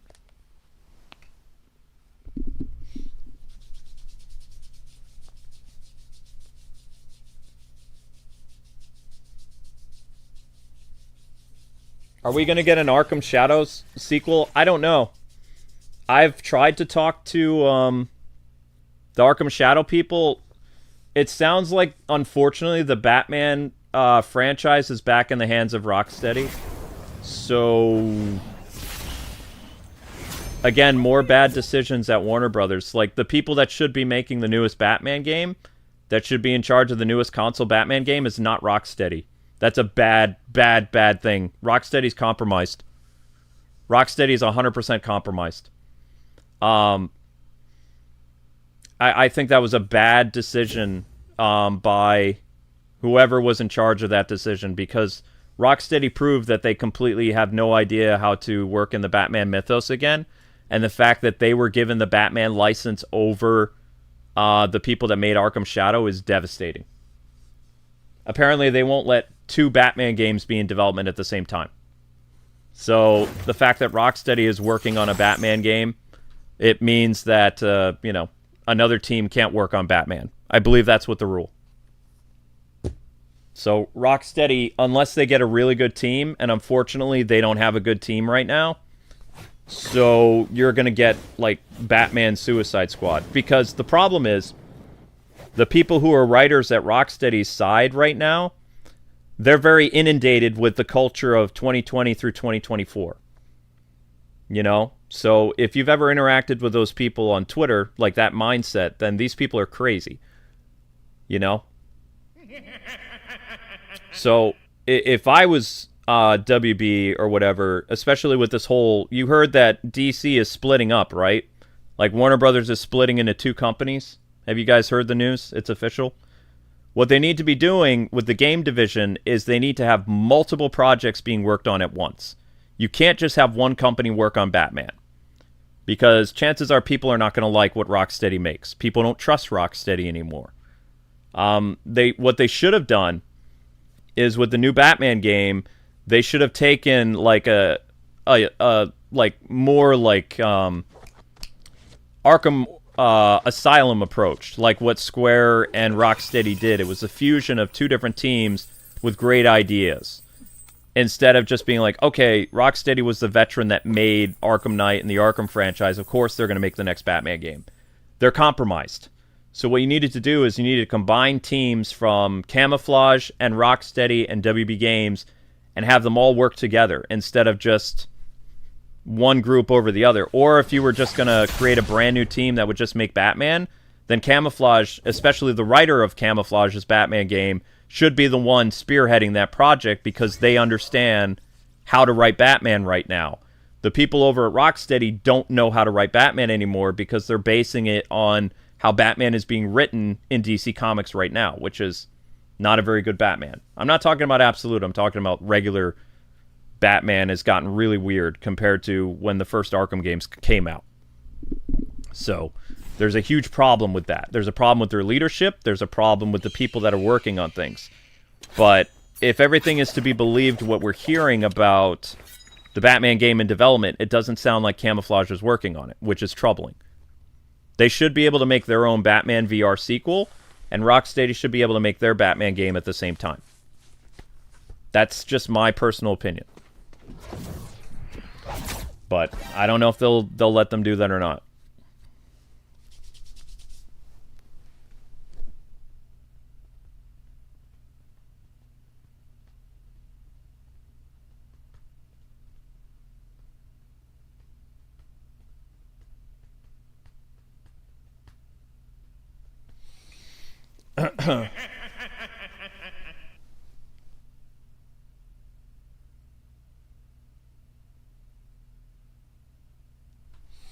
Yeah, exactly. It's hilarious because, like, Marvel gets it. Marvel's like, all right, we want to make money, right? We want to make money. We don't want we don't want to keep losing. I don't know how to kick out the person who's in the game. More options. Okay, there he is. The guy's in the game. So we don't want that. Marvel took a lot of L's with their games and other things that they're getting smart. Whose ever idea at Marvel was to outsource their superheroes to both Japan and China, like, that dude is a genius. Because they've completely given Marvel fans a product that they actually want and they're looking forward to. You know? And some of the Marvel games that they're working on in the States, a lot of people have concerns about, but nobody's worried about Marvel Rivals. Nobody's worried about the brand new Marvel Toku fighting game. Everybody's excited for those projects because they know they're good. Nobody knows what the Wolverine game's going to be about. The narrative could be all over the place. We don't know. It's an American game, right? The Black Panther game was canceled because the people working on it were nuts. So it doesn't really give me a lot of hope for Wolverine, to be honest, because Wolverine's not going to be allowed to act like Wolverine. Wolverine's probably going to act like Paul in the Spider-Man universe. You know, because that's the kind of people that are working on the game, is there's a bunch of Pauls. That's terrifying. But at the same time, I'm not worried about Marvel games as a whole because they have their head on straight. And they have other countries that are involved with production of their games. So even if there are some Marvel games that just don't hit well, like let's say Wolverine is completely like compromised and crazy, and people don't like what they did with Wolverine. Doesn't matter. You have great Marvel product games to play from, NetEase with Marvel Rivals, and then you've got Arc System Works, really awesome like Avengers type game. Plus you have that one game coming out at the end of the year, the beat 'em up game, is going to be fantastic. From the people that made the Ninja Turtles game. What's their name? I can't remember, but you know what I mean. Those games, all those are going to be good. So even if the Wolverine game is weird, or like even if they do some weird stuff with the Black Panther and Captain America game, which I hope they don't, because I'm looking forward to a game that takes place during World War II, and I hope it just focuses on what's going on in World War II. I don't want them to do any weird stuff that's happening today or happened 5 years ago. I want to see a Steve Rogers in his prime during World War II working with Black Panther. That is a cool concept to me in itself that I'm excited for. But I worry based on the studio that's making it. You know what I mean? But I think that it's an amazing concept to have those two characters working together, during the height of World War II. I think that's an amazing idea. I just hope that it's being handled properly. That's all. But I'm not worried at all about Arc System Works game. I'm not worried about the Invasion game. And I'm not worried about Marvel Rivals' future either. Marvel Rivals didn't give me any pause to be worried about because they fired their consultant agency in Seattle last year, at the beginning of this year. Apparently, Seattle was causing problems with, NetEase, or whatever they're called, the people who make Marvel Rivals. They were trying to change certain things, like character models, and saying this is offensive, that's offensive. And they're like, you know what? You're fired. And they're like, what? They're like, yeah, we don't need you. You're fired. So that Seattle company just disappeared like that, They nipped it in the bud right away. They didn't give these people any power. So when I saw them do that, I was like, oh my gosh, they basically, they curbed these people. Like, so quick. They didn't have any campaign that they could make on Twitter, like saying, woe is me for being fired for blah, blah, blah, blah, blah, and, diversity warriors, all this other nonsense. They fired them right away. They weren't even going to put up with it. They're like, nope, you're done. So when I saw that happening, I was like, the game industry is slowly coming back. Like, people are starting to get a backbone. The only people that you should be listening to in terms of certain elements of your game that you want to incorporate is the people that you're working with. You don't need to go to weird consultant agencies and have them dictate everything that you do in your game. You should just if you have a diverse team, talk with the team that you work with and see what they want to have incorporated or what their ideas are. Don't go to these weird consultant agencies that have a one-track mind to do everything. That's what put the game industry in trouble to begin with, Yeah, but that's why I call these people activists, because they're crazy. Because they are activists. They're not gamers, they're activists. Gamers want to make a good product. Gamers want to make something cool that they can brag about.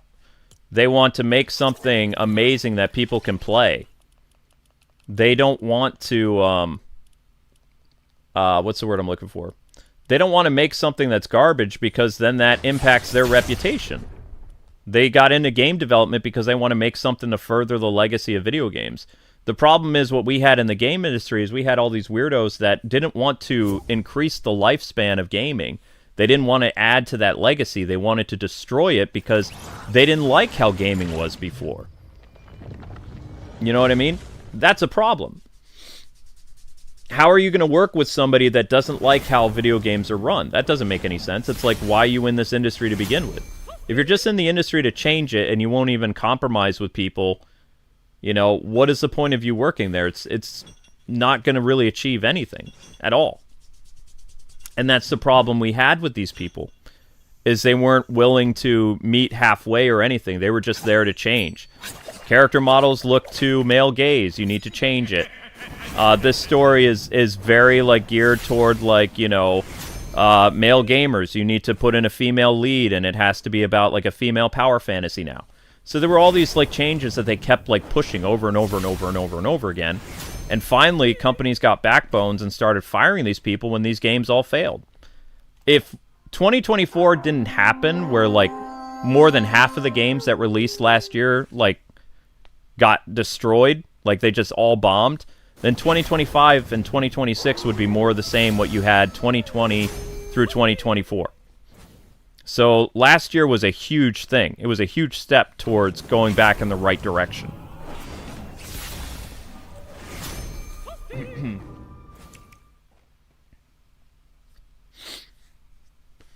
And that's why I told you guys a while ago, I said gaming in 2026 is going to be better because like the game industry is going back towards what used to work. Just so you guys know, I'm not going to wait forever for people to do this because I am on a schedule. I really want to get to Soul Calibur soon.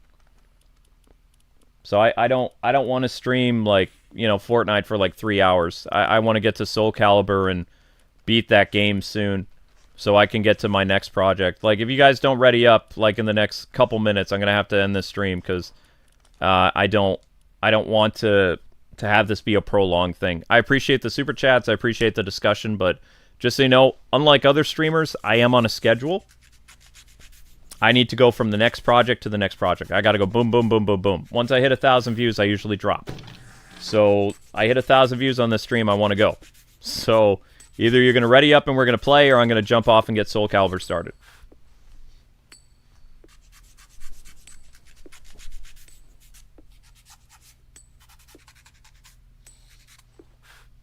No, so Mart, the problem that we had in the game industry is we had a lot of people pushing for identity politics. They made that the focus of their storytelling. They didn't make cool fantasy stories about like being in sci-fi space or medieval fantasy. They kept injecting their personal lives into the games. That's why the games failed. That's why Concord failed. That's why all these projects failed. Is because they just couldn't stop doing it. If they would have actually, like, you know, focused on making a character and just focusing on that character's world. What makes writing so interesting is when you write a sci-fi or a superhero, you have a whole canvas to write about that character's concerns, that character's worries, that character's life, where the character lives, what century the character lives in, where the character works. A lot of these writers, I use this in quotation mark because they suck at writing, a lot of these people that get these jobs to write, they bleed their life into it, and nobody cares about them. Nobody cares about their life. Nobody wants to know about their life. No one cares. People, when they buy a Superman comic, they want to read Superman. When they go to the movies and they see an X-Men movie, they want to see an X-Men movie. They don't care about the writer who wrote it. You know what I mean? The problem is we allowed these people into positions of power where they tried to change our reality for the worst. And that's why they lost. Is because eventually people were like, okay, we're done. Because you can only deal with it for so long until you say enough, you know? With the game industry, the boiling point was last year after 6 years. Comic books, unfortunately, will never change. Like, there's no saving comic books, really. Marvel is trying, but that's because Marvel is diverting their business model away from the United States and the Western world. Like, they're doing stuff in Japan now, they're doing stuff in China, they got projects going on in Korea, Indonesia. You know, Marvel is outsourcing like crazy because they know that whatever they're doing in the United States isn't working. Their comic book sales are bad, all this other stuff. They're trying to find a way of coexisting with people they don't like and people that their target is. Their target audience is much smaller than it used to be. They're trying to appeal to their target audience now with the swimsuit issue that's coming out, I think in July, and then most of those skins are going to be in Marvel Rivals. So it's like a cross-promotion between Marvel Rivals and Marvel's swimsuit, whatever it is. So they're at least trying to go back to their core target, which is male customers. It's going to take them a while, but at the same time, what they don't understand, and DC as well, is it's okay to target multiple people, but it's not okay to chastise and anger and, like, you know, point the finger at all your problems at one group. The problem with most of these activists is they attacked male gamers, they attacked male comic book fans, and they took away what people who were actually buying the comic books that they wanted to see. Attractive characters, fun superhero stories. They removed all that. And then when people said, I don't like that, then they would turn against those people and say, well, you're this, that, and the other. That's why you don't like my changes. So they would basically gaslight you. They would try to villainize you. And your opinion was actually correct. Like, your point of view, like, hey, I don't want to keep buying your product since you're not doing this anymore. As a consumer, you had every right to say that. They just wanted to turn you into a villain so they could prop you up for their agenda. And with gaming, it worked for a while, but now it doesn't work anymore. In comic books and movies, it still kind of works in their favor. Unfortunately, but true.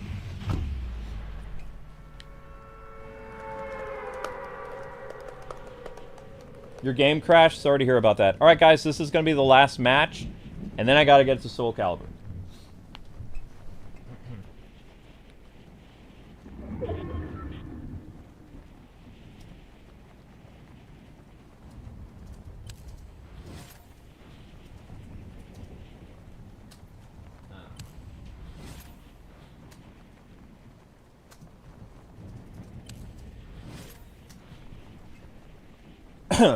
But now you know why I don't like talking about DC Comics, is DC Comics has so much, like, problems with it right now that goes to the very core structure of the people that run it.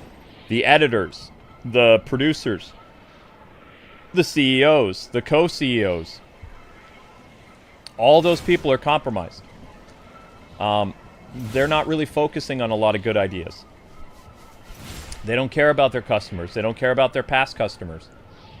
They make statements all the time where they say, you know, if you don't like my politics, don't buy my books. They go out of their way to attack their core consumer without mercy, without thinking, and then when their books get canceled, like when the Robin book got canceled after 3 issues a couple years ago, even though the writer went out of her way to insult the people who were Robin fans because we didn't like what they did to Tim Drake, like, she was crying and saying, I'm out of a job now because my book is done. And I went on her thing and I said, good riddance to bad rubbish. It was like, you know, you said that you didn't want people to support your product if they didn't agree with your beliefs, so you get what you sow. You know, that's on you. You never ever tell your consumer base, I don't like you because you have a different viewpoint than me. That's commercial suicide. You know, money is green no matter where it comes from. You never, ever want to alienate one audience over another or pit audiences against each other. Everybody's supposed to be superhero fans. You're supposed to find a way that works for everyone. And what happened is people were just trying to appease a very small minority of people over the vast majority of people. And that's what comic books, and that's what video games, and that's what movies became. And right now, I think comic books are trying to kind of go in the middle again, but I still haven't picked up a new comic book other than the Spider-Man stuff.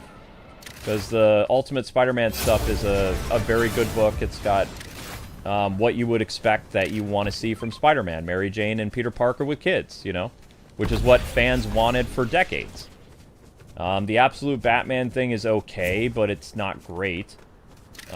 It brings in a lot of weird ideas that they've combined from, you know, crazy people like Tom King and things like that. It's still not classic Batman, but we don't really have classic Batman even in DC Comics right now. So, you know, if you want to support the classic Batman stuff, you got to be reading things from the 90s, the 80s, the 70s, the Hush Run, that kind of stuff. You know, pre-Flashpoint type stuff. That's Batman. All this other stuff, it's basically Twitter Batman right now. Like, all the philosophy, all the ideas, all his stances on theft and things like that. This is all stuff that writers constantly talk about on Twitter. So it's not really our Batman anymore. It's Twitter's Batman. And the sad thing is, Batman's books keep dwindling in sales all the time. And when you tell these people, oh, Batman's not doing well, they're like, well, that's because you guys don't even read comics anymore. And it's like, well, yeah, of course we don't read comics anymore because we don't relate to this Batman. It's not the Batman we grew up with. It's not the Batman that shares our like, ideas of what a hero is. He's just basically a social justice warrior. That's not Batman. Batman fights for justice, sure, but he's also the Wraith of Vengeance. Like, he wants to really punish criminals and make people suffer for doing evil acts. And we don't really get that with Batman anymore. He's kind of a soy boy a little bit, you know? The only really good stuff going on right now is the Nightwing run, and a lot of the reasons why the Nightwing run is good is because it's Barbara and Nightwing. She's literally in his books all over the place. And it works. I'll give you a core example. A little while ago in a Nightwing book, Nightwing is struggling with Bloodhaven falling apart, right? He's brooding at the window and acting all kind of like Bruce-like, because, you know, he's Bruce's protege. And he's there in darkness. So, he's having a self-pity party. In comes Barbara Gordon, his girlfriend, fiance, whatever. Turns on the light, even mentions how she needs to bring the light. She grabs him from behind and gives him what's known as a wife hug.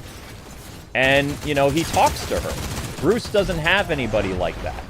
Bruce doesn't have a woman like that who's there when, you know, he needs her.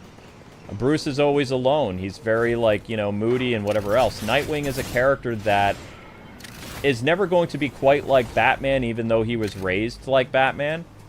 And he also, that woman in his life, like Barbara specifically, she's the light that keeps him from falling into the abyss of darkness. And who's ever writing that book understands the dynamic between Barbara Gordon and Dick Grayson, which makes it a fun read, is because they understand how those core characters work.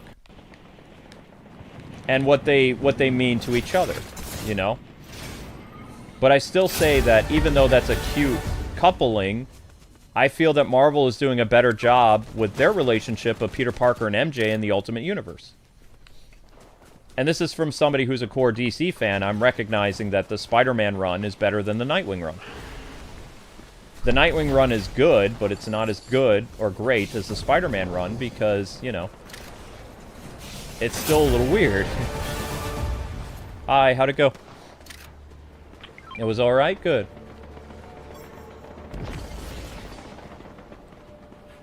Okay.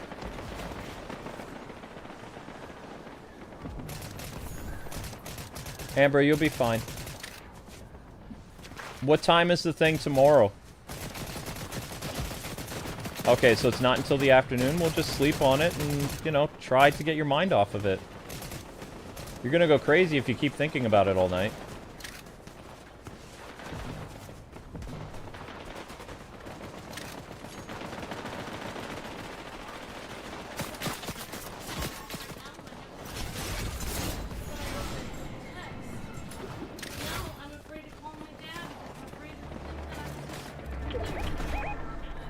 It's not a, just relax, honey. Yeah, I can tell. I can feel the not. What do we call it? I can feel your tenseness. I said on the group text. I said, August is not. I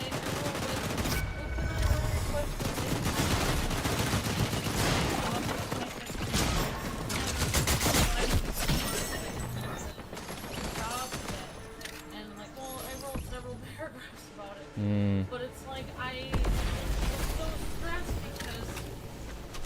stressed because my brother was like, I said maybe in July at the very minimum I might be able to go, but it would all depend on stuff. And then my brother's like, great, I'm looking at plane tickets right now, like I could help you, like if we get it a month in advance. And it's like, but I don't have a job yet. Like I can't ask the job before I have it. Like that's the problem. Like I had to get his plane ticket. We had to get his plane ticket like 3 days before. It's gonna go way up 3 days, you know, and also the fact that, you know, I haven't even said if my husband is coming. I mean, it's like I should be like, oh great, well, okay, make sure you get 2 plane tickets then, because Luke's coming. Like, you know, it's like I can feel the force in Amber. Well, I've been married to my wife long enough to know when she's he can upset. feel that I can tell she's stressed. Yeah. I just don't want to make my dad sad because it's like I feel like I embarrassed him because I wrote that huge text with my basically my okay to get everyone up to speed. Basically, my uncle has money. My family.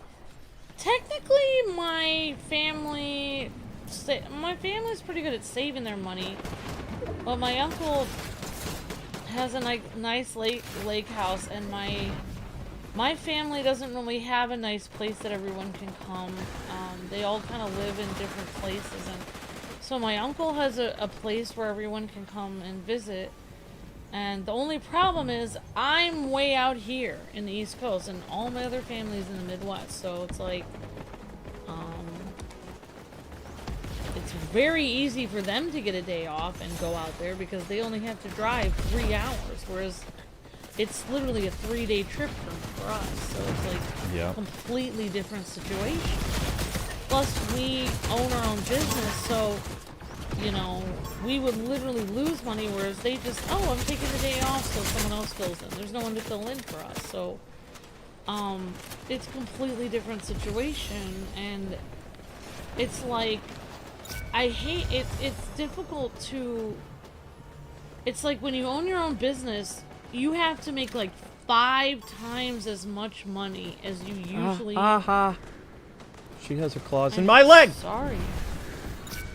Zelda, what are you doing? Can't put your claws in my leg. Say you want to take like 1 or 2 days off. You're gonna have to make like 5 times as much money before you leave, because you have to cover all of the money that you will be losing on the days that you're gone. Plus, you have to cover. You're gonna even have to make more than that when you come back, because you have to actually take your channel from 0 back to getting it back jump started again, so that it gets views on it again, so it can actually start making money again. Right. So you have to work potentially 10 to 20 times as hard just to take 2 or 3 days off. And people just don't get that. I mean, if we owned a grocery store and we told them, like, we can't leave our grocery store because all these groceries are sitting here and they're going to go bad, people would understand that. But they cannot understand the fact that if you have a YouTube channel, you literally can't leave it because it will die without you watering it every day. So it's hard. People just don't get it. People don't understand it. Yep. I mean, years ago it was like when you could upload videos from the road and you could do a lot of stuff. You know. Yeah, I mean, the only it's thing... It's not the same market as it used to be. The only thing we could potentially do was, like, you know, if I cut your hair, then I could make vlogs of Handsome Luke on the radio. Ha! Handsome Luke. Oh, my goodness. Here, Luke is... I don't know why, but this morning, I don't know what it was, but this morning I had to take Luke in to get his doctor's appointment, and he was half awake.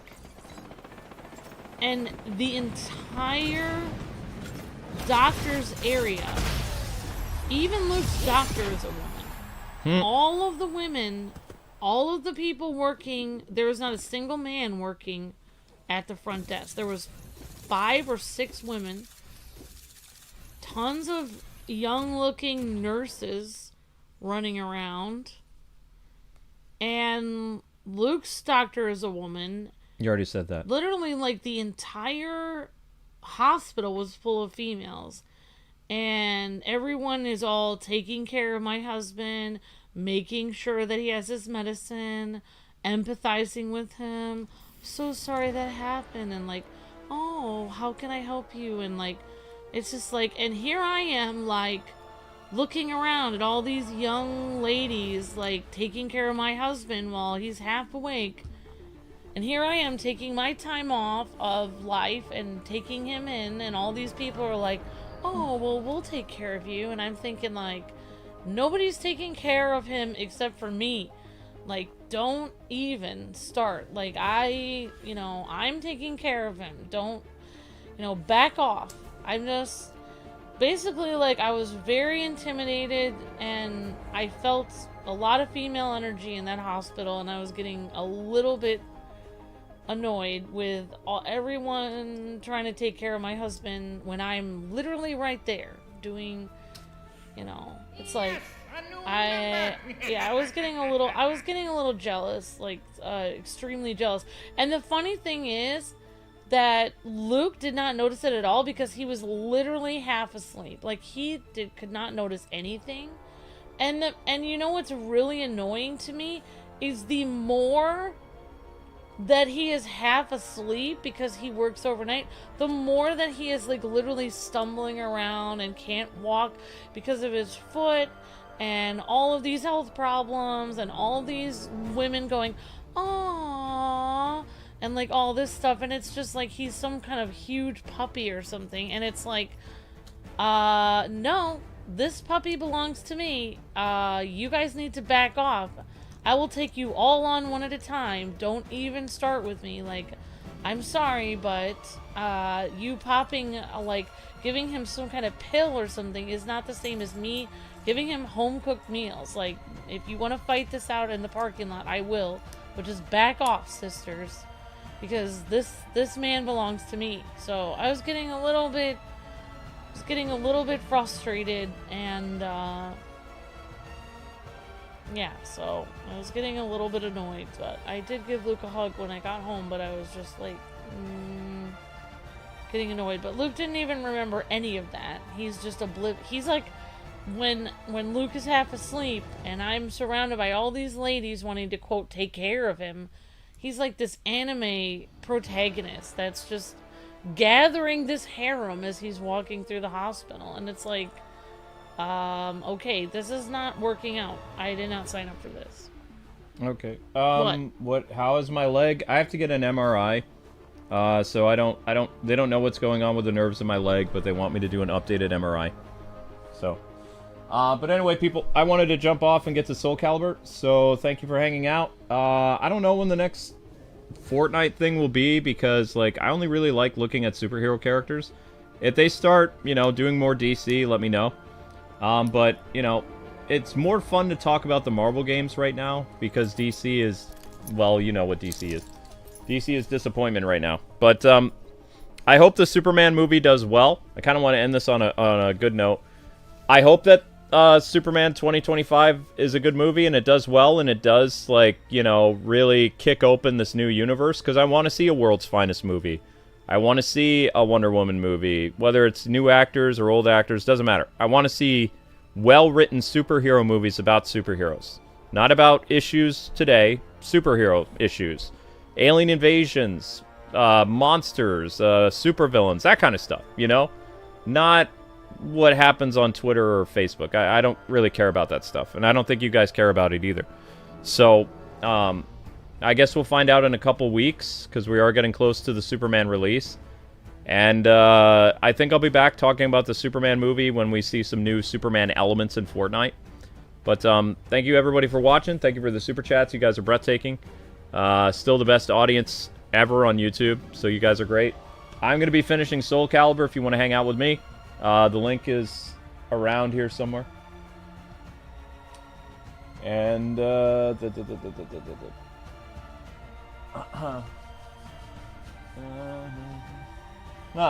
yeah, well, of course. But wouldn't, even though that Ultimate Spider-Man is an I'm sorry for what they did to MJ and Peter Parker, wouldn't you want DC to make, like, a comic book that's kind of an apology to her, too?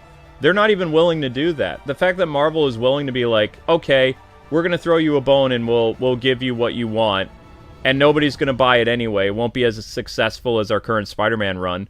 The fact that Marvel gave us the ability to show them how wrong they were by, like, supporting those books like crazy, to basically shove it in their face that this is what fans wanted for decades. I mean, that's a satisfying feeling, isn't it? It's like they opened up the door of a possibility, even though they knew it would probably fail. They still tried. DC doesn't even do that. They won't even give us what we want. They won't even give us the ability to buy what we want. They won't even put the characters together we want to see. They won't even do the thing with the characters that we want. They keep pushing whatever it is they want, and they don't even care what the fans want. They completely ignore us. They make fun of us. They attack us. It's disgusting. So, I mean, with Marvel, at least Marvel's trying to meet people halfway, and I respect that. I do. I really hope, you know, we get to the point where DC actually stands for balance again in the comic book industry. But right now, they just cater to one side, and it's very sad to see that. But, you know, that's the way it is right now in this country. So, you know, all you can hope for is that video games, you know, keep becoming awesome, and maybe someday some person who, you know, has a lot of money that they're putting into the comic book industry behind the scene, Like some type of like high-profile financier or something like that basically tells, hey, Warner Brothers, you got to shape up and you got to start making comic books that people actually want to buy. I think it's possible, but I don't know. At least gaming is coming back because gamers actually have a hold on the game industry that comic book and movie fans don't. You know, game companies and game developers, they look to gamers for feedback about if a game is good or bad, if the game could be improved, if the game has bugs. We don't have a liaison between comic book fan and comic book creator and film fan and film creator, you know? There's no buffer. There's a buffer in gaming, and that's why gaming's becoming great. But, you know, the other stuff, it's just take what you can get, basically, you know?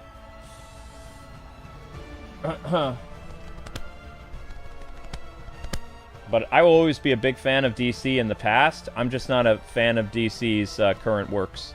I'm still buying DC stuff, it's just past stuff. Reading a lot of the early 2000s DC books right now. Right before the Hush run. DC needs a Reggie? Totally. Yes, it does. Yep. DC Comics needs a Reggie Fils-Aimé. 100%. Alright, guys. Soul Calibur's next. Thanks so much for watching. See you in a bit.